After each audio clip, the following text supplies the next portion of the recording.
How to merge videos on Android. Hello everyone, welcome to this channel. I'm Emily and I'm here to help you out today. So without any delay, let's get started. Now in order to merge the videos on Android, you can simply download any of the video collaging apps or video editing apps on your device. So here I'm going to select on CapCut, or rather InShot as of now, and then you simply have to tap on video.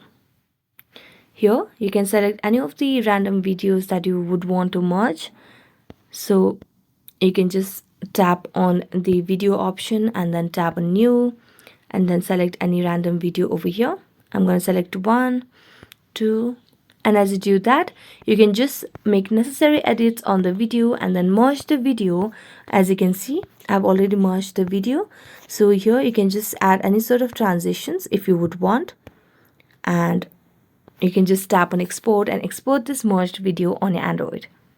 So that's it. Thank you so much for watching this video. See you next time.